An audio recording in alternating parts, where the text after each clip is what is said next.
아름다우신 것 같아요. 사람이 언제 제일 아름다운지 아세요? 웃을 때 제일 아름답습니다. 웃을 때 성형수술할 필요가 없어요. 웃으세요. 찡그리면은 안 아름다우십니다. 웃으셔야 돼요. 자, 오늘은 데살로니가전서 25번째 강의 시간으로 마지막 시간입니다. 오늘 설교하면 이제 데살로니가전서 한 권의 성경이 끝나게 돼요. 책 한 권 끝나면 뭐 해야 되죠? 책거리 해야 되는데 뭘로 하죠? 저는 물이 있는데 여러분 영적으로 책거리 하시기 바랍니다. 즐거움에. 자, 오늘은 그래서 마지막 설교 제목을 아름다운 하나님의 교회의 모습 그렇게 정해봤습니다. 하나님께서 우리에게 이제 아연교회를 이렇게 맡겨주셨는데 하나님 보시기에 아름다워야 되고 또 사람 보기에 아름다워야 돼요. 아름다움이라는 것은 외형적인 어떤 그런 아름다움도 포함됩니다. 하나님의 교회 깨끗하고 아름답게 질 필요가 있어요. 사출하게 하라는 게 아니라. 근데 오늘 여기 더 본질적인 것은 영적인 아름다움, 내적인 아름다움을 말하죠. 사도 바울 선생은 데살로니가 전서를 이제 마치면서 마지막으로 우리가 이 땅에 만들어가야 할 하나님의 교회의 아름다운 모습, 그것을 우리에게 명령하고 있어요. 그런 교회를 만들어야 되는데 우리가 어떻게 해야 되느냐? 이 성경에서 교회론 공부하려면 다양한 주제를 다루어야 되겠지만은 오늘은 특별히 데살로니가 전서에 국한해서 하나님 주신 말씀을 세 가지 정도로 살펴보려고 합니다. 첫째는 아름다운 하나님의 교회는 서로 기도하는 교회. 서로를 위해서 기도하고 기도해주는 교회. 그런 교회를 하나님 부탁했고 또 한 가지는 성도 간에 서로 사랑으로 관심 갖고 돌보는 교회. 공동체. 세상에는 그런 공동체가 없어요. 우리가 그런 공동체를 이루어야지 세상의 천국의 모습을 보여줄 수가 있습니다. 그런 공동체는 천국이거든요.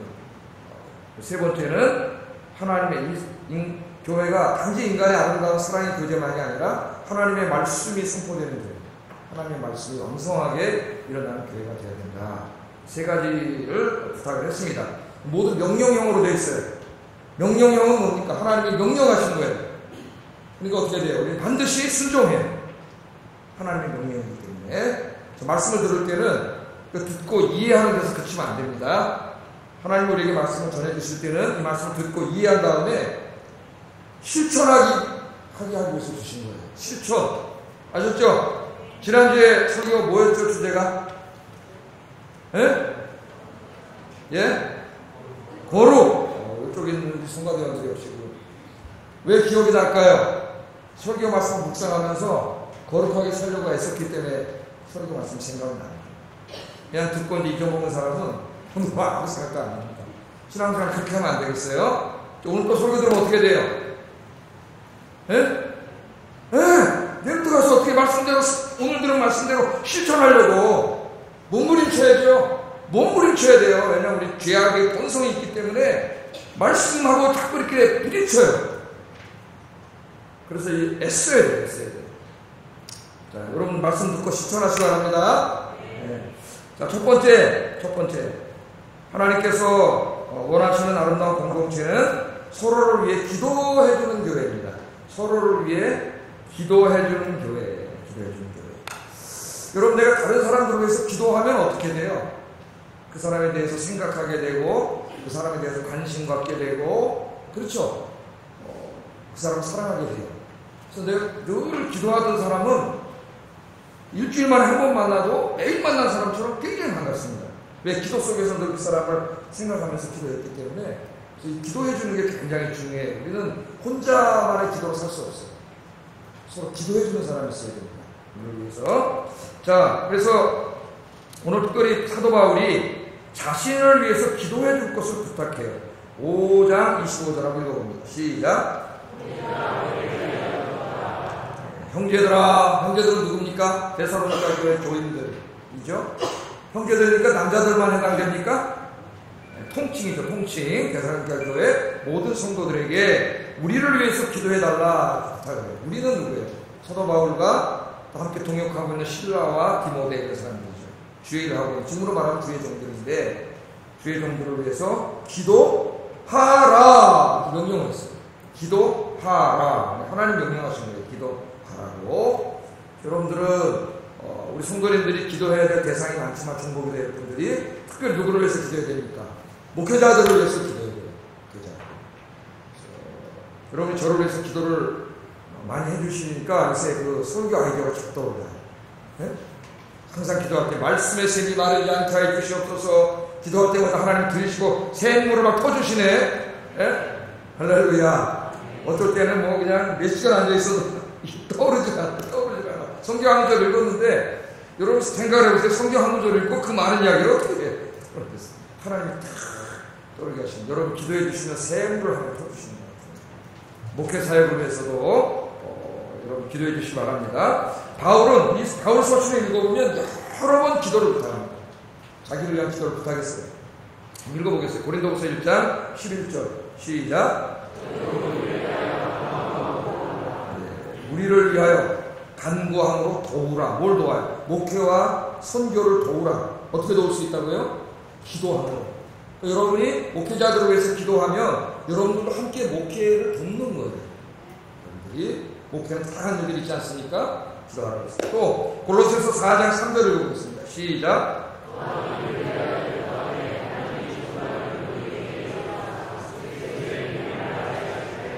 아멘.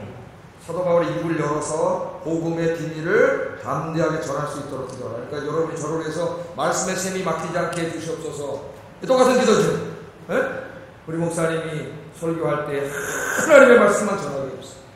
그 말씀을 전할 때 성령이 역사하셔서 듣는 사람의 심령의 골수를 쪼개는 말씀이 되게 하여 주시옵소서. 다른 사람만 쪼개면 안 되지. 누구도 쪼개야 돼요. 내 심령의 골수를 쪼개야 되겠어요. 여러분 우선 그렇게 기도하세요. 기도를 하라 그랬어요. 또 로마서 15장 30절 32절 읽어보겠습니다. 시작. 너희를 권하노니 너희 기도에 나와 힘을 같이하여 나를 위하여 하나님께 빌어 나로 유대에서 순종하지 아니하는 자들로부터 건짐을 받게 하고 또 예루살렘에 대하여 내가 섬기는 일을 성도들이 받을 만하게 하고 나로 하나님의 뜻을 따라 기쁨으로 너희에게 나아가 너희와 함께 편히 쉬게 하라. 많은 걸 부탁했네요. 나를 위해서 기도해달라. 이런 기도를 해달라.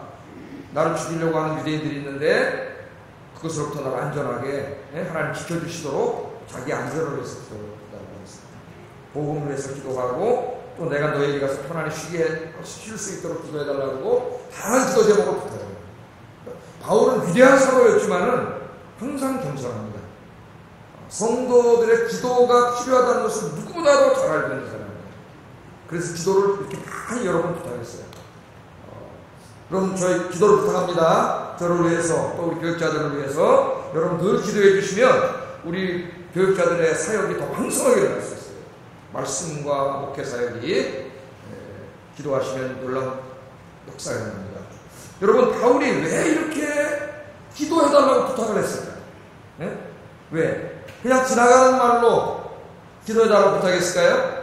우리 그런 거 많이 하죠? 이렇게 얘기하다가 요즘 좀 어려워요. 기도해 주세요. 해본 적 있어요? 없어요? 정말 여러분 기도해 주세요 그럴 때 그게 그냥 지나가는 말이 아니고 이분이 나를 위해 기도하면 내 문제가 해결된다고 하는 그런 걸 믿음을 가지고 부탁한 적이 있습니까? 그렇게 부탁을 해야 돼요. 우리 집에 지나가는 이상한 말로 기도해 주세요. 그럼 또 이 사람 뭐라 그래요? 기도하겠습니다. 그런 말 한 적 있어요? 없어요? 약속한 적? 기도했어요? 우리 아연께들은 하셨을 거예요.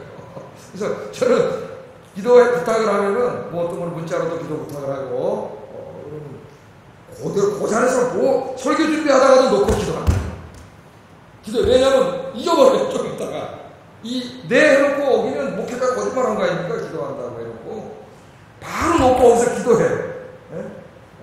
그래서 아까도 나가다 기도해달라고 해서 그냥 좀 이따 해오세요 하니 거기서 그냥 일부 예배 마치고 기도를 해드렸어요. 여러분 이 바울이 왜 이렇게 기도를 부탁하냐면은 바울은 기도의 효능을 믿는 사람이에요. 기도의 효능을 믿어요. 성도들이 자기를 위해서 기도하면 자기가 부탁하는 모든 일들을 하나님이 이루어 주실 것을 확실히 믿었기 때문에 바울은 기도를 부탁한 거예요. 그냥 지나가는 인사말로 이야기한 게 아니에요. 기도해 주세요. 아무 기대도 없이 그냥 허둥 말도 관심도 없이 지나간 게 아닙니다. 성도들이 기도하면 놀라운 하나님이 역사하시는 걸 믿기 때문에 확신했기 때문에 기도를 부탁한 거예요. 그러니까 간절하게 부탁하는 거예요. 간절하게 부탁하는 겁니다. 자, 예를 들면은 빌립보서 1장 19절 한번 읽어보겠습니다. 시작.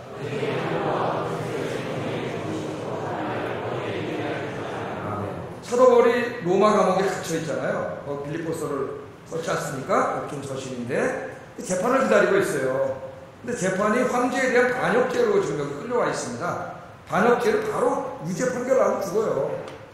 네? 그런 재판. 무슨 변호사가 있고 뭐 상심제도가 있고 그런 게 아니에요 지금. 네? 그런데 바울이 뭐라 그래요? 너희의 간구와 성령의 도우심으로 내가 구원에 이르게 할 줄 알아. 구원이라는 말은 영원히 구원받는다는 말이 석방된다는 말이에요. 너희들이 나를 위해서 기도하고 있다는 걸 내가 알고 있기 때문에 뭐예요? 내가 석방될 것을 확신한다. 이게 바울의 마음입니다. 기도를 부탁할 때. 기도를 하면은 하나님께서 반드시 응답해 주신다. 성도들의 기도에. 그것을 확신했어요. 그래서 기도를 부탁할 때는 부탁하는 사람도 확신이 있어야 되고 기도를 하는 사람도 확신이 있어야 돼요. 오늘은 목회자들을 위해서 기도하면 그게 결국 누구에게 돌아와요? 여러분에게 돌아오죠. 제가 설교를 잘하면 그게 여러분의 은혜 받잖아요. 그죠? 엄마가 건강함을 많이 잡숴야 애기가 덕을 보지. 애기도 엄마 젖을 먹으니까. 그렇지 않겠어요? 여러분 목회자들을 위해서 기도하시는 여러분 되기를 주의하고 축복합니다. 하나님의 명령이에요. 그런데 사도 바울은 목회자들을 위해서 기도할 뿐만 아니라 또 서로를 위해서 기도하라. 서로를 위해서 기도하라. 이렇게 말합니다. 자, 에베소서 6장 18절. 에베소 6장 18절을 시작.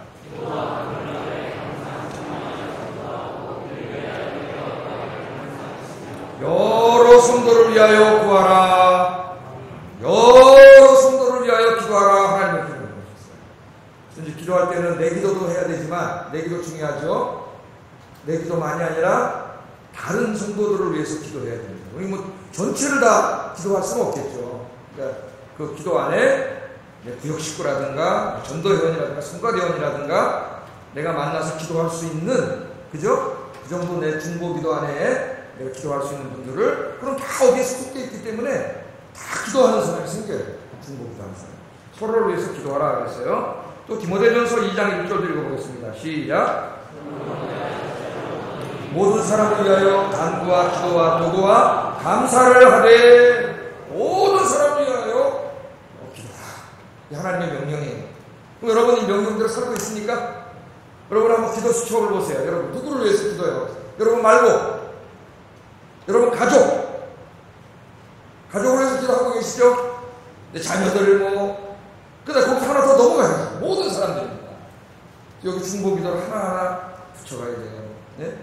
여러분 왜 이렇게 서로를 위해서 기도하라 그랬어요? 기도하면은 응답해 주실 것이기 때문에. 아세요? 하나님 그냥 명령한 게 아니에요. 왜 서로를 위해 기도하죠? 우리가 서로를 위해서 중보 기도하면 하나님이 응답해 주실라고 하라 그러세요. 응답해 주시고. 그래서 이 중보 기도한 사람들은 놀라운 체험을 하게 됩니다. 내가 다른 사람들을 위해서 기도하면은 내가 기도하고 있는 사람들이 막 건강해지고 가정이 회복되고 경제가 회복되고 신앙이 회복되고 막 이런 모습들을 보면은 내가 은혜를 받아요. 내가 기도한 사람이. 야 정말 하나님 살아계시구나. 놀라운 일이 벌어지는구나. 그럼 나는 얼마나 신나겠어요. 더 기도하게 되겠죠. 이런 체험이 있기를 주의 이름으로 축복합니다. 특별히 야고보서 5장 16절에서 야고보는 이렇게 이야기했어요. 읽어보겠습니다. 시작. 의인의 간구는 역사하는 힘이 크니라. 특별히 약한 사람들, 병자들, 환자들 위해서 기도하라 했습니다. 왜? 의인의 간구는 역사하는 힘이 커요. 여기 의인은 누굽니까? 타인을 위해서 기도하는 중보 기도하는 성도입니다. 우리들의 기도가 아무것도 아닌 게 아니에요. 우리들의 기도는 엄청난 권능을 가지고 있습니다. 왜? 하나님을 역사하게 하는 권능을 가지고 있어요. 하나님의 역사하면 다 해결되는 거죠. 그래서 저도 컴퓨터에다 지금 막 자꾸 들어가고 있어요. 기도 때 자꾸 들어가고 있어요. 이름. 여기 자꾸 이제 새로 기도 끝나고 기도하는데 하여튼 여러분 이름도 거기 분도 있고요. 어려운 분들, 기도가 필요한 분들도 있고 다 있어요. 이렇게 때 예배 시간에 좋은 사람들도 이름 다 있어요. 좋지 않게 해주세요. 다 잘 됐는데 몇 분이 졸고 있는데 졸지 않게 해주세요. 저를 해서 기도합니다. 하나님, 저 사람도 졸지 않는 설교를 하게 해주세요. 여러분들 컴퓨터 앞에 여러분 이름이 있어요. 깜짝 놀라지만 절대 와서 보지 마세요. 시험 들어요. 제가 여러분 그래서 기도, 야, 내가 목사님 걱정거리가 됐구나. 깨달으면 되죠. 우리가 서로에서 기도하면 하나님 역사해 주시고, 병도 낫고, 우리 금요일날 환자들에서 다 기도하는데 그때 큰 절 기도해보세요. 정말 역사를 합니다. 그래서 기도는 훈련이에요. 훈련. 맨 처음에는 기도하려면 3분도 못해요. 하나님 나 뭐 해주시고, 우리 애 뭐 애 아빠 해주시고, 근데 3분 할 게 없어. 기도할 때. 남들을 보니까 기도하는데 기도할 게 없어요. 거기다 이제 자꾸 이제 한 사람씩 친구, 가까운 사람, 중복이라는 사람을 들려서 맨 처음부터 한 100명 적어놓고 하지 마세요. 그러면은 안 하게 됩니다. 100명 하나보다 이거 언제 다 해? 한 사람, 자기가 할 수 있는 맨 처음에 믿음의 분량만큼 한두 사람 이렇게 하다가 또 한두 사람 하다 보면은 기도의 분량이 늘어나요. 그래서 여러분 기도할 때 제가 늘 계속 같은 비유로 이야기하죠. 어렸을 때 애들이 남의 부잣집 철경 놀고 주인이 누구세요? 그러면 도망가는 그런 기도를 한다고 했는데, 가서 무릎 꿇고 하나님 너 3분 됐어요. 그래서 하나님 오냐 너 왔냐? 일어나서 집에 가버립니다. 기도를 하는데 하나님 만나시는 거예요. 기도에 열매가 없어요. 기도가 아니에요. 중원 부원 졸고 딴 생각하고 눈 감았는데 한참 딴 생각하다가 또 한참 졸다가 기도가 되죠. 기도 훈련이 돼요. 훈련. 그래 적극 기도 훈련을 받으면 기도를 자꾸 하게 돼 있어요. 그러면 기도가 자꾸 시간도 늘어나고 기도에 힘이 생기고, 기도하다 진짜 하나님이 오냐 여기 있다 하나님 만나서 대화하고 하나님과 함께 계신 게 막 느껴져요. 여러분의 기도가 이렇게 되기를 주의 이름으로 축복합니다. 이런 기도가 하나님 깊이 만나는 기도. 이전에 직분자들도 공부시킬 때 제일 반가워하는 거예요. 직분은 껍데기입니다. 그러니까 아무것도 아니에요. 정말 중요한 건 뭐냐? 직분자는 게 중요한 게 아니에요. 뭐가 중요해요? 하나님을 깊이 만나려고 그러고 있어요. 하나님을 깊이 만나지 못하면 그 직분이 여러분들에게 올무가 됩니다. 내 솔직하게 가르쳤어요. 올무가, 그 직분 때문에 망합니다. 그 인생에 하나님을 깊이 만나면 그 사람에게는 그 직분이 하나님 영광을 위해서 쓰는 거죠. 여러분들 목회자들 위해서 기도하고, 여러분들끼리 많이 기도해서 우리의 이 중보 기도의 응답의 역사가 막 일어나는 우리 아이들가 되기를 주의 이름으로 축복합니다. 두 번째, 바울은 성도들이 서로 우리 가족입니다. 가족의 사랑으로 서로 관심 갖고 따뜻하게 돌봐줘라. 그런 교회를 만들어 가겠어요. 26절 한번 읽어보겠습니다. 시작. 거룩하게 입맞춤으로 모든 형제에게 무난하라. 무난할 것을 부탁했습니다. 무난은 인사한다는 말인데, 바울 서신에 읽어보면 무난하라는 말이 굉장히 많이 나와요. 몇 구절 한번 찾아보겠습니다. 고린도전서 16장 20절을 읽어보겠습니다. 시작.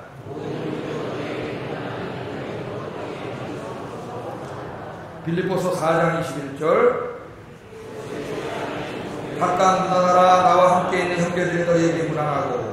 디모데후서 4장 19절. 브리스가와 아굴라와 및 오네시보로의 집에 무난하라. 사람들의 이름도 됐어요. 잘 찾아봤지만은 로마서 16장을 읽어보면 사랑의 이름들을 계속 댑니다. 바울의 사역에 함께 했던 사람들 이름을, 믿음 좋은 사람들이 계속 대면서 무난하라 16번 나와. 로마서 16장에 바울 서신 전체에 무난하는 말이 무려 40번 나옵니다. 여러분, 기도하라는 말만큼 많이 나오는 말이 무난하라는 거예요. 성도 간에 서로 무난한다는 말은 인사하라는 말이죠. 성도 간에 인사하라 그 말합니다. 인사하라. 그런데 어떻게 오늘 인사하라 하셨죠? 아까 우리 예배드리기 전에 인사하잖아요. 어떻게 인사를 했어요? 나하고 인사한 사람은 누구나 행복해지도록 그런 표정을 듣고 인사를 했죠. 인사하는 그러지 말고 어이구 반갑습니다 입사님, 어이구 권사님 반갑습니다, 장로님 반갑습니다, 할렐루야. 다시 한번 인사하겠습니다. 인사하라 했잖아요. 하나님이 인사하겠습니다. 좀 사이에서 해보세요. 연습하셔야 돼. 인사도 연습 그냥 되는 게 아니에요. 나는 얌전하니까 그냥 이러지 마세요. 연습하세요. 연습. 반갑게 감탄사를 들으면서 어이구 반갑습니다. 더운 걱정되고 생각하십니다. 내가 예배 마치고 카페 나가서 거기 앉아서 살게요. 네? 인사를 하셔요. 그런데 어떻게 인사를 하셨어요? 거룩하게 입맞춤으로 문안하라. 거룩하게 입맞춤으로. 자, 이 입맞춤 인사는 우리에게는 익숙하지 않습니다. 우리 동양 사람은 그런 인사를 하지 않아요. 그죠? 오늘 여러분들 서양 영화 보면은 어때요? 서양 사람들 어떻게 인사해요? 뉴스 같은 거 봐도 남녀 간에 어떻게 인사해요? 손 만나고 저쪽 대통령, 여자 대통령, 남자 대통령인데도 만나가지고 이렇게 호응하면서 뺨을 대면서 이렇게 친밀하게 인사를 하죠. 그렇게 인사하는 거예요, 그냥. 아무렇지 않아요, 그 사람들은.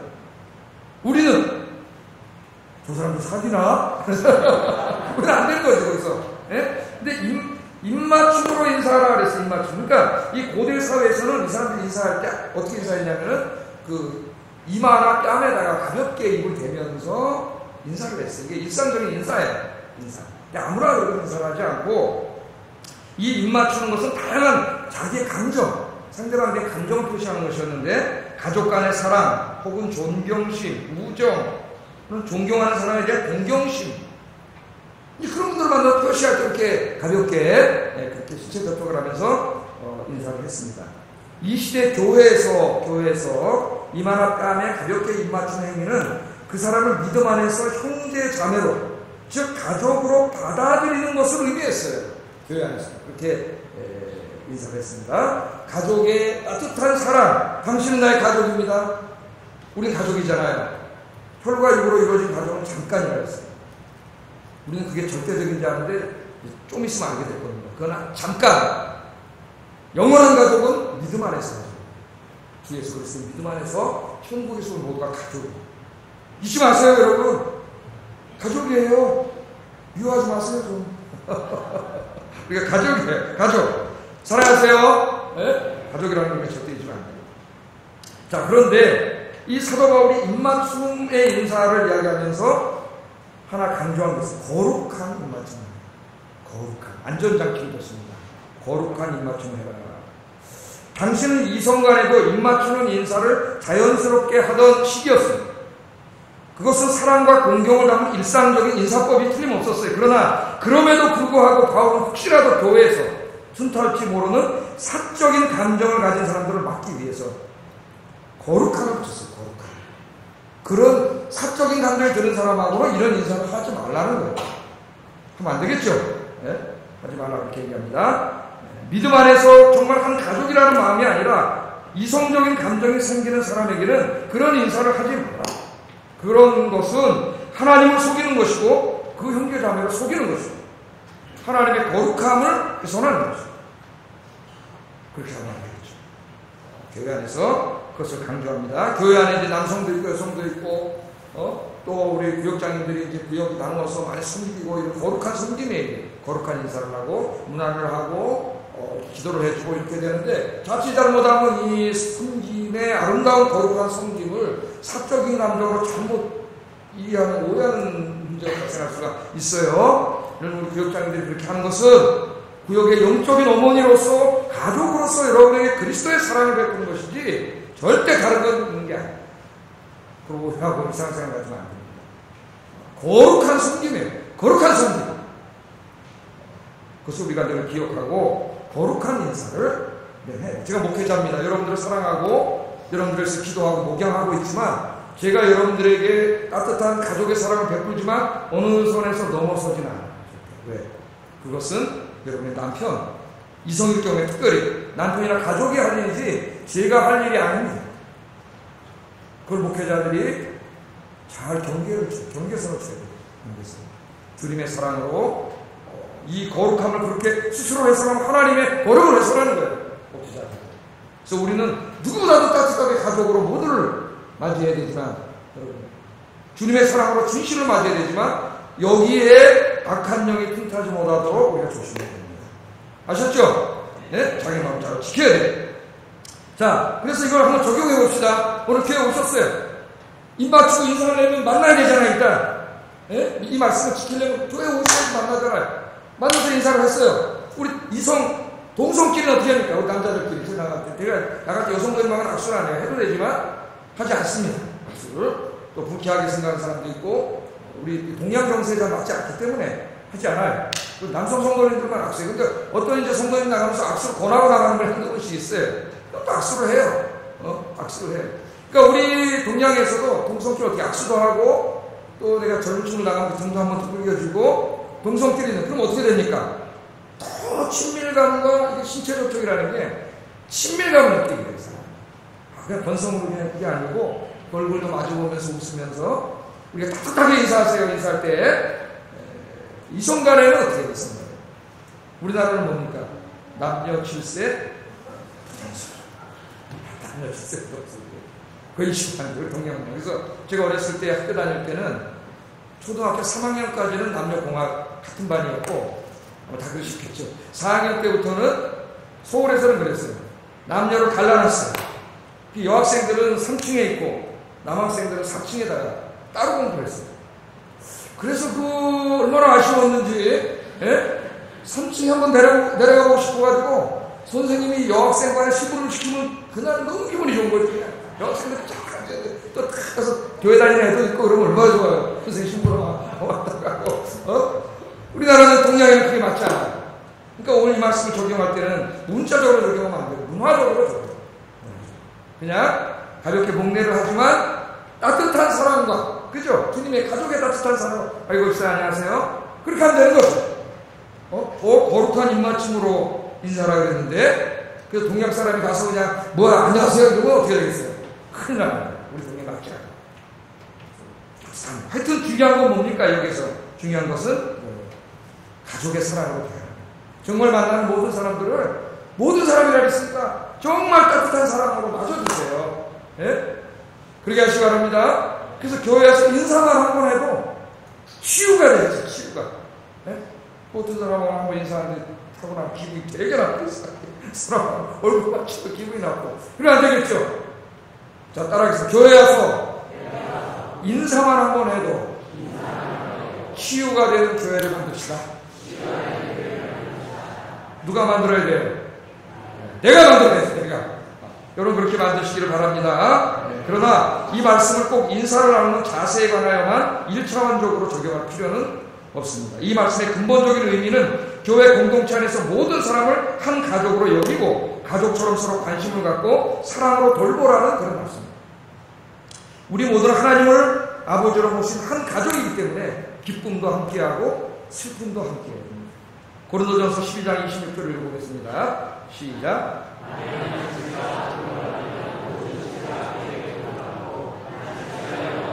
모든 지체가 함께 즐거워하느니라. 다른 지체가 고통을 받으면 그 고통을 나의 고통으로 여기고 함께 고통을 나눠야 돼요. 슬픈 사람, 어려운 사람 찾아가세요. 찾아서 위로해 주시고 기도도 해 주시고 그렇게 하세요. 또 다른 성도가 기쁨이 있으면 기쁜 일을 같이 기뻐해 주세요. 내일처럼 쉽지 않습니다.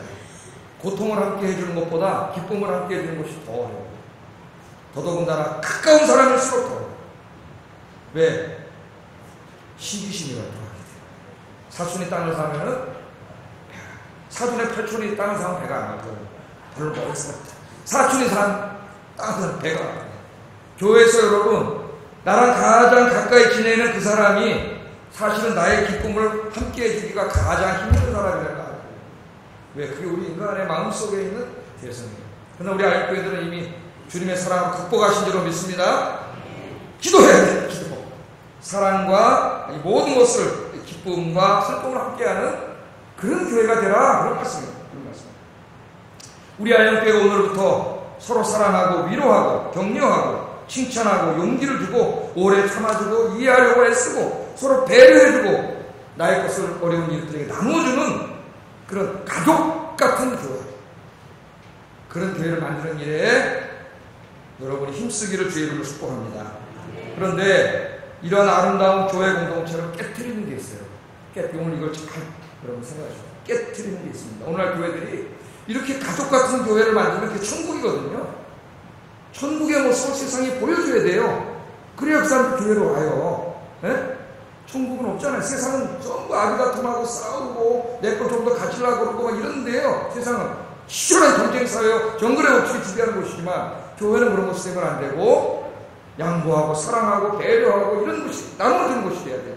그런데 오늘날 교회가 그렇습니까? 교회가 하나님의 영광을 가리는 교회가 많고, 교회에 중요한 일이 생기면 저 법원에 갖다 고발을 해가지고 믿지도 않는 판사가 앉아서 목사 장로들한테 이래라 저래라 명령을 내리고, 예? 그 판사가 교회 목사 장로 목사님 장로님들에게, 장로님들 눈치를 보면서 정의를 행사해야 될 그 사람 밑에 가서 머리를 숙이고 하나님의 영광을 다 가리고 있어요. 서로 분열하고 싸우고 다투고. 왜 그런지 아십니까? 뭐가 그렇게 만드는지 아세요? 어둠의 세력이 있어요. 이 어둠의 세력은 외부에 있는 게 아니에요. 바로 우리 안에 있어요. 더 정확하게 말하면 내 안에 있어요. 심지어는 자기의 가정도 깨뜨려요. 이 영적인 어두운 세력이 교회 공동체를 깨뜨리는 어두운 세력, 모든 인간 속에 있는 그 어두운 세력은 이기심입니다. 뭐라고요? 이기심이에요. 이기심. 자기밖에 모르는 거예요. 자기 생각, 자기 뜻, 자기밖에 몰라요. 말도 자기를 위해서 하고, 모든 행동도 자기를 위해서, 좋은 것은 다 자기가 가져야 되고, 자기 영역에 아무도 쳐들어오면 안 되고.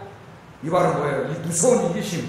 인간이 타락한 다음에 사탄이 인간의 마음속에 하나님의 만드신 아름다운 세상과 이웃들을 다 파괴시키려고 딱 심어놓은 게 뭐냐? 바로 이기심. 지난주에 제가 좀 수요 예배하고 금요일도 새벽기도 설교했지만은 설교를 쉬면서 책을 한 두 권 읽었습니다. 그 중에 한 권이 이제 산동수용소라는 책을 읽었어요. 산동수용소. 이런 책을 읽었는데, 이것은 이제는 고1이 됐지만은 시카고 대학의 신학 교수였던 랜던 길키라고 하는 사람이 자기의 경험을 바탕으로 쓴 책인데, 인간 자체, 그리고 인간의 사회를, 아름다운 사회를 파괴시키는 가장 어두운 세력인 인간의 마음속에 있는 이기심을 다룬 책. 이기심을 다룬 책 중에 가장 훌륭한 책 중에 하나라고 생각합니다. 제가 이 책은. 더더군다나 이 책은 무슨 이기심에 대해서 심리학적이고 철학적이고 신학적인 그런 논증을 한 책이라기보다는 자기가 그 수용소 안에서 인간들을 통해서 겪은 경험을 통해서 쓴 책이기 때문에 굉장히 재밌어요. 시간 되시는 분은 한번 사서 읽어보세요. 중요한 책입니다. 인간을 이해하는 게 굉장히 중요하죠.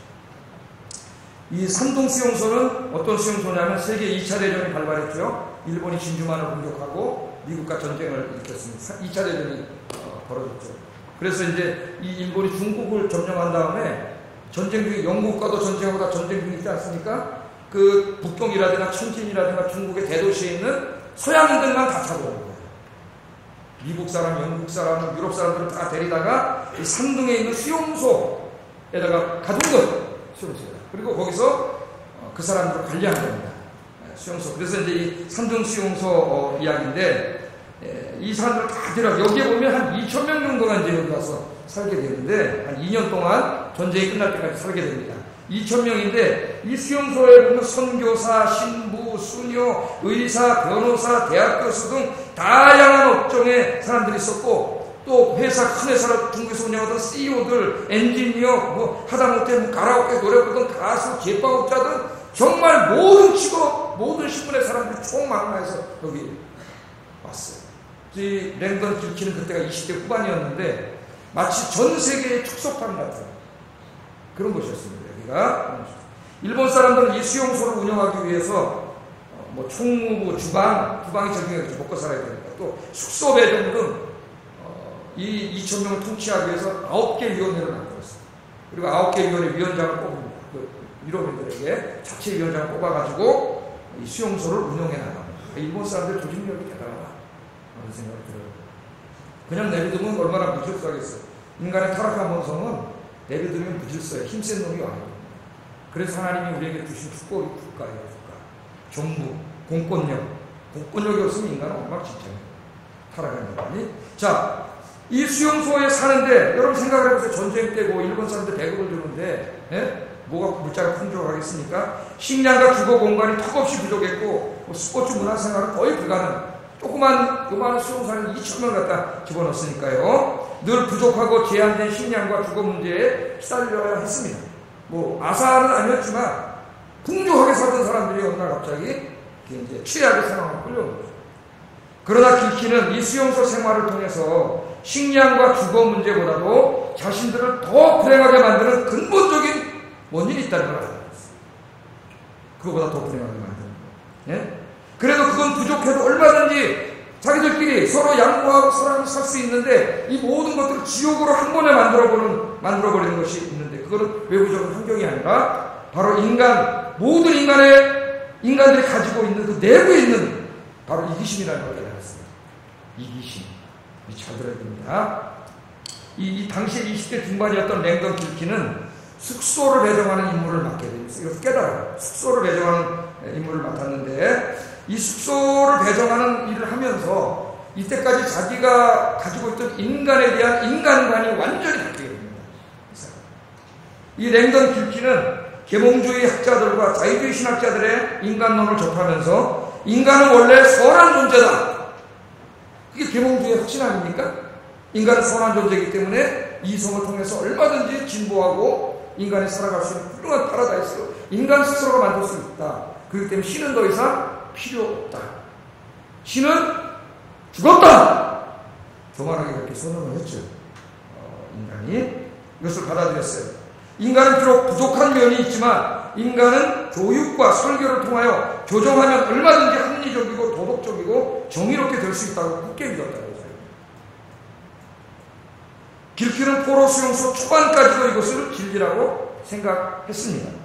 처음 수용소에 들어가니까요, 산동 수용소는 정말 사람 살 곳이 못됐어요. 못됐습니다. 네? 뭐 뻔하지 않겠습니까? 지저분하고 폐허가 된 시설, 도저히 인간이 살 수 없는 곳이었지만 수용소 사람들이 각자가 가진 재능과 노력을 통하여 열심히 협력해서 일을 한 거예요. 자기를 위해서 살아야 되니까 열심히 일했는데 6개월 만에 이 더러운 수용소를 순식간에 인간이 살만한 장소로 변화시켰대요.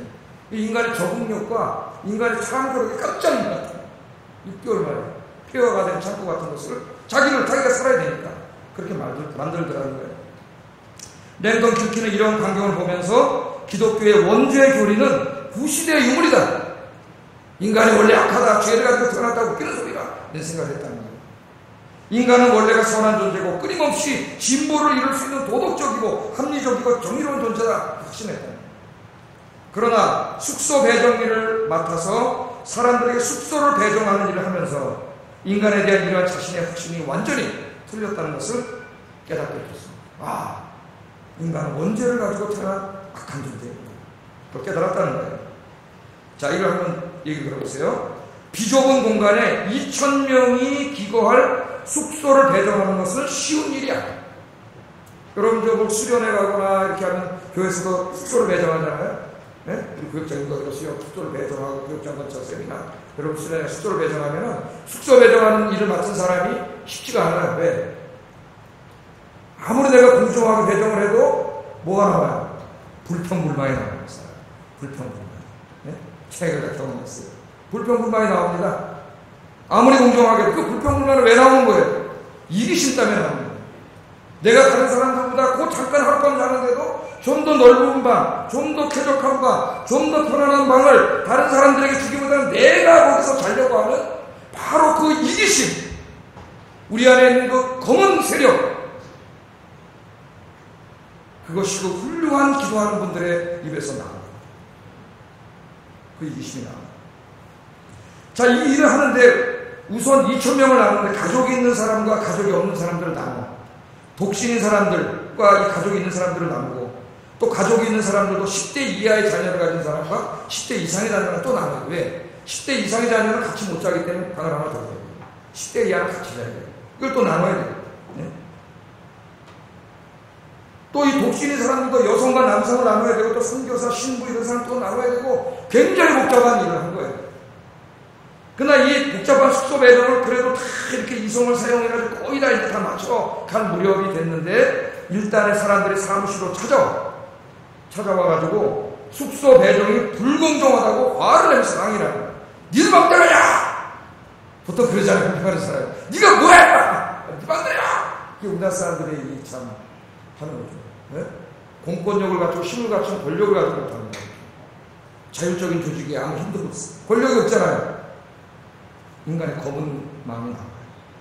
이야기를 들어봤어요. 이야기 무슨 얘기를 들어봤더니 우리들 숙소에는 11명이 배정되어 있는데 방 바로 앞에는 9명이 들어가 있대요. 방 크기는 똑같은데 이거 불공평하지 않느냐. 이걸 수정해달라. 그렇게 얘기하더라는 거예요. 그래서 랭던 길키와 이 일을 가르쳐던 동료들이 이건 너무 쉬운 일인데, 인간은 이성적인 존재고 합리적인 존재고 도덕적인 존재인데 여기 11명이고 똑같은 크기 9명이니까 당연히 한 명이 일로 가면 되지 않습니까? 그건 너무나 쉬운 일이다 이렇게 단순하게 생각을 했답니다. 쉽게 해결될 줄 알았다는 거예요. 그래서 그 사람들 대동하고 찾아갔습니다. 그런데 자기의 확신이 얼마나 착각인가를 했어요. 9명 사는 사람들에게 이야기했습니다. 잘 설명을 했어요. 합리적이잖아요. 공정하잖아요. 10명. 그런데 양보하지 않더라. 한 사람은 엔지니어 출신에 한 사람은 막 등치도 큰데 막 흘러내면서 막 그래서 뭐 어쨌다는 거예요. 그래 우리도 좁은데 그거 뭐 어떻게 했다는 거야. 11명 잡는데 우리가 왜 희생해야 돼. 다른 사람도 있는데 이제 막 양보를 안 해요. 또 어떤 사람은 점잖은 척하는데 논리적으로 설명을 하는데 그놈이 더 나쁜 놈이에요. 심지어는 여기 협조하는 사람 중에 선교사도 있어요. 선교사들은 굉장히 거룩하게 내가 양보 안 하겠다는 게 아니라 그러나 이건 도덕적이지 않습니다. 그러면서 이런 말도 안 되는 대변을 들으면서 양보하지 않는다. 아무도 양보하지 않는다. 한 명이 가는 게 인간은 당연히 합리적일 줄 알았는데 그렇지 않다는 거예요. 왜 그랬을까요? 그 마음속에 있는 이기심 때문에 그런 거예요. 이기심 때문에. 그도 그럴 것이 방 하나의 크기가 2.6 곱하기 3.7이었답니다. 몇 평이에요? 2.6 곱하기 3.7. 정말 좁은데 여기에 11명이 들어간 거예요. 미국 사람들은 침대에서 잡니다. 짝 침대를 다 가져왔어요. 침대 11개를 놓으니까 한 사람의 공간이 45cm. 이게 상상을 해보세요. 그만큼 남는 거예요. 허락됐어요. 앞집은 9명이 자니까 한 사람만 15cm가 더 남았던 9명이 자니까 15cm의 싸움. 15cm의 싸움. 그런데 9명 중 그 누구도 양보를 하지 않았어요. 하지 않고 끝까지 거부를 했습니다. 아무도 사람들은 그 누구도 자기의 공간을 단 15cm의 공간도 다른 사람들이 양보하고 희생하고 싶어하지 않았어요. 이런 일은 계속됐는데 숙소를 배정 수십 번 비슷한 일들이 벌어졌는데 이 랭던 길키가 경험한 것은 단 한 사람도 양보하는 사람을 발견하지 못했어요. 문제가 해결되지가 않아요. 단 한 사람.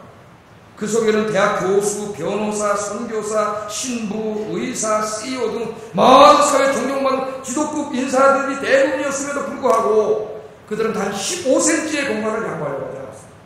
남들보다 15cm를 더 차지하려고. 그게 뭐예요? 바로 자기밖에 모르는 이기심이죠. 이기심.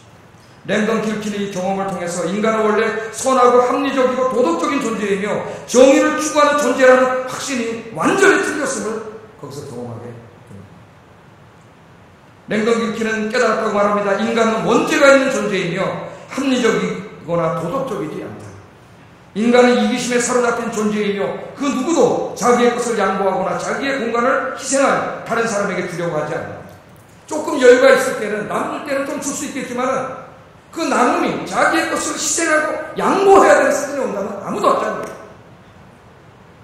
그러면서 이런 유명한 말을 남깁니다. 우리를 불행하게 만드는 것은 외부의 환경이 아니라 이기심으로 가득 찬 우리 자신입니다.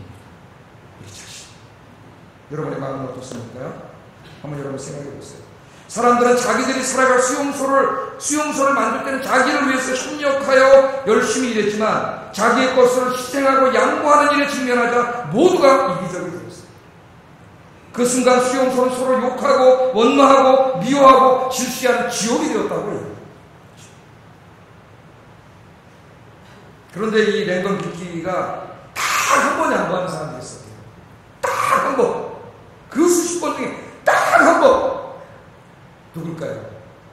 한 사람인 가족인데 13살 먹은 아들하고 엄마 아버지가 사는 사람이 있어서 방 하나, 조그만 방 하나에다가 식구를 넣어놨는데 나중에 알고 보니까 아버지가 양부예요. 양부. 아들하고 아버지 사이가 좋지 않아. 젊은 부부야. 여러 가지 면에서 같이 살기가 어렵잖아요. 그래서 이 하소연을 하길래 이 아들은 이제 다른 좀 남자들이 있는 곳에 이렇게 배치를 해야 되는데 이때까지 몇십 번 했는데 한 명도 양보하지 않고 그 사람 뒤로 오면은 우리 집어 던져버릴 겁니다. 이렇게 얘기를 할 수가 없잖아요. 그래서 앉아서 고민을 하고 있는데 딱 기회가 또 오더라는 거예요. 누구? 거기다. 거기가 누구냐면 이제 선교사들이 있는 곳이에요. 선교사들. 독신 선교사들이 있는데 목사 선교사가 아니라 목사도 있지만은 교사라든가 건축자라든가 기술자다. 옛날에 중국에 선교 갈 때 이런 사람 자기 직업을 가지고 팀으로 선교를 많이 갔어요. 목사만 가는 게 아니에요. 선교사가 이런 걸 이제 harvest mission이에요. harvest mission. 총체론적인 선교를 해요. 총체적인 선교. 지금 이제 그런 선교를 해야 돼요, 사실은. 그래서 우리나라도 의사도 오고 막 그랬지 않습니까? 교사도 하고 그런 선교사들인데 여기에 가서 이제 자초지종을 말했는데 보니까 다른 공간은 40cm가 남았는데 선교사님들 보니까 그냥 정말 더 열악하더라고요. 이 사람들. 그런데 그 얘기를 다 듣더니 여기 있던 선교사들, 다양한 직업을 가진 선교사들이 그렇다면 우리가 이 선을 받아주겠다. 그러면서 하는 말이 이 소년이 편안하게 지낼 수 있도록 최선을 다하겠습니다. 그러더라고요. 딱 한 번. 순간 비좁은 공간, 열악한 환경으로 지옥 같았던 이 수용소는 양보와 희생적인 사랑이 가득한 그것만 천국이 되었다고 해요. 천국은 누가 만드는 거예요? 여러분 스스로가 만드는 거예요. 저는 이 글을 읽으면서 인간이 도저히 극복할 수 없는 자기 자신의 이기심을 이겨내고 희생과 양보의 사랑을 실천하게 하는 힘은 예수 그리스도밖에 없다고 깨달았습니다. 눈물이 나더라고요. 예수 그리스도. 그냥 교회 다니는 사람이 아니라 진짜 예수 그리스도의 정신으로 부장한 사람. 이기심은요 그 무엇도 그것을 이길 수 없습니다. 그러나 예수 그리스도만 이길 수 있습니다. 할렐루야. 이 수용소에서의 공간에 대한 이기심은 교회 공동체 안에서 다양한 모습으로 나타날 수 있다는 것을 기억해야 해요. 여러분, 인간은 자기의 인간답게 존재하기 위해서 자기의 사적인 공간을 필요로 하는 존재예요. 저도 단칸방에서 내용지와 6식구 같이 산 경험이 있지만은 너무나 힘들지.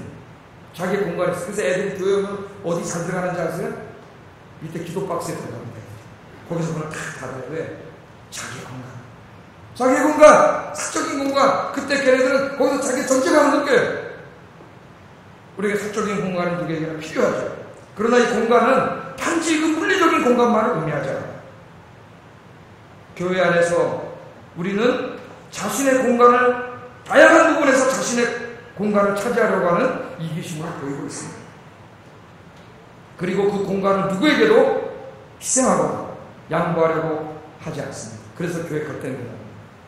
만약 누군가가 나의 공간을 침범에 들어오면 단 15cm라도 침범에 들어오려고 하면 우리는 그 사람을 적대시하고 미워하고 내치는 행동을. 어떤 사람에게 그 공간은 교회에서 자기가 하던 봉사의 영역일 수 있습니다. 내가 하던 일 교회에서 내가 차지하던 영역일 수 있습니다. 어떤 사람에게는 자기가 사람들로부터 누리던 인기와 칭찬과 인정받은 그 자체일 수 있습니다. 우리 교회는 저 집사님, 저 권사님이 이분야 이거야 칭찬하고 인정받은 그것일 수 있습니다. 거기에 새로운 부인이 들어와서 다른 사람들이 그 사람을 조금이라도 인정하고 칭찬할 것 같으면 내가 견딜 수 없는 거죠. 좀. 어떤 사람에게는 자신이 이제까지 교회에서 행사해 왔던 영향력일 수도 있습니다. 그 영역에 누군가 들어오면 견디지 못합니다.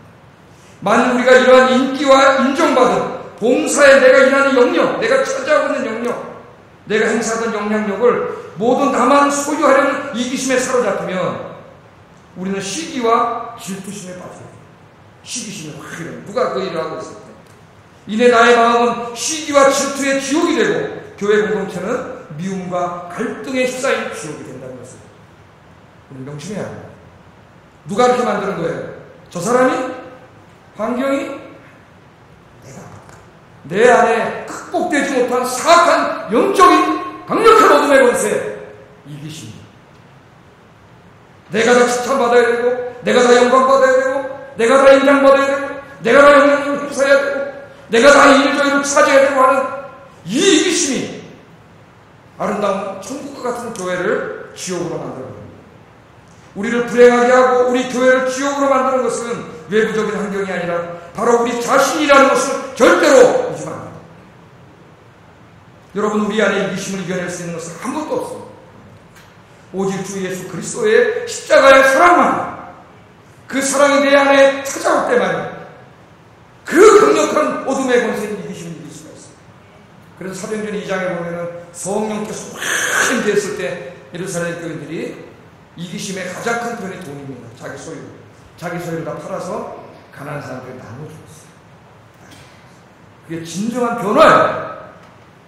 진정한 회개. 우리는 예수 믿는다면서도 얼마나 많은 것을 내가 움켜잡고 있는 거예요. 이걸 좀 확장해서 우리 자본주의와 사회주의로 다 확장할 수 있습니다. 사회과학적으로 이제 시간이 없어서 벌써 13분 했어요. 우리 자본주의 사회는 뭐예요? 이기심을 정죄하지 않는 사회 위에 기초됐잖아요. 잘 아시잖아요. 모든 인간이 이기심을 가지고 있어요. 다 부자가 되고 돈 많이 벌려고 하는 마음이 있어요. 그래서 그런 이기심을 정지하지 말라는 거예요. 아담 스미스가 부끄러워해서. 그런 마음을 가지고 다 시장에 나와서 열심히 일하면 그것들이 총합이 국가의 부를 정지시킨다는 거예요. 그럼 잘 살게 된다는 거예요. 이기심을 왜 정지하느냐는 거예요. 근데 어떻게 됐어요? 그 이기심이 뭘 만들었습니까? 그 이기심이 권력 있는 자, 힘 있는 자, 자본가들이 다 장악함으로 말미암아 어떻게 됐어요? 극도의 불평등이 생기고 부의 편중이 생기고 그렇게 되지 않았습니까? 그래서 뭐가 생겨났어요? 마르크스가 나왔어요. 사적인 소유, 사적인 생산을 허락하면 안 된다. 생산과 분배 모든 것은 공적으로 해야 된다. 국가가 해야 된다. 왜? 인간이 이기심 때문에 안 된다는 거예요. 그러나 공산주의 사회가 어떻게 됐어요? 또 다른 관료 사회를 만들고 또 다른 공산주의자들의 이기심에 사로잡힌 사회를 만들어 놓고 다 망하지 않았습니까? 그런데 오늘 우리 북한이 저렇게 지금 저렇게 되고 저 북한을 공경하는 사람들이 이 땅에 있다는 게 너무 안타깝지 않습니까? 또 한쪽에서는 뭐라 그랬어요? 그 이기심, 물론 그 이기심을 조금만 법으로 조금만 제어만 하면 됩니다. 그래서 나온 게 케인즈의 수종자본주의예요. 국가가 공권력을 통해서 이기심을 조금만 좀 이렇게 억제시키자. 그래서 돈 사업은 맘대로 하게 하되 생산은 공산주의처럼 국가가 하지 말고 개인 기업들이 맘대로 하게 하되 그들이 장사를 해서 얻어낸 수입을 다 쓰지 못하게 하고 그 세금으로 확 다 국가가 왕창 벌어들여가지고 어려운 이웃들에게 나눠주자. 국가가. 이게 수종자본주의고 복지예요. 이게 복지. 유럽의 대부분의 국가가 수종자본주의 해가지고 사회민주주의를 택하고 복지국가로 좀 지향하고 있지 않습니까? 제가 이걸 다 얘기하려는 게 아니라 결국 인간의 모든 이 사악함을 만들어내는 게 우리 안에는 이기심이라는 거. 이기심. 그거는 그 무엇으로도 막을 수 없습니다. 국가의 공권력으로도 이념으로도 바꿀 수 없어요. 오직 예수 그리스도만이 변화시킬 수 있습니다. 교회만 온다고 바뀌는 게 아니에요. 여러분 오늘 이 시간에 진짜 십자가에서 나를 위해 못 박아 죽으신 그 주님을 만나는 시간이 되기를 주의 이름으로 축복합니다. 마지막으로 바울은 아름다운 공동체가 되기 위해서는 인간의 사랑의 교제만 있어서는 안 되고 거기에 뭐가 있어야 돼요? 말씀의 교제가 있어야 돼요. 하나님 말씀의 교제. 27절 읽어보겠습니다. 시작.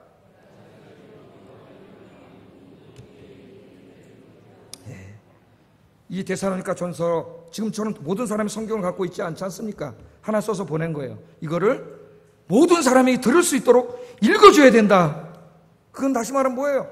모든 교인들이 하나님의 말씀을 들어야 된다는 거지. 그냥 와서 우리끼리 사랑만 나누는 교회가 되면 안 되고 하나님의 말씀을 듣는 교회가 돼야 사랑도 할 수가 있는 거예요. 바른 사랑도. 특별히 이걸 강조합니다. 내가 주를 힘입어. 내가도 강조한 건데 헬라 언어에 내가를 주어를 쓰지 않아요. 헬라 언어는. 동사에 다 있어요. 1인칭, 2인칭. 근데 내가를 했을 땐 강조한 거예요.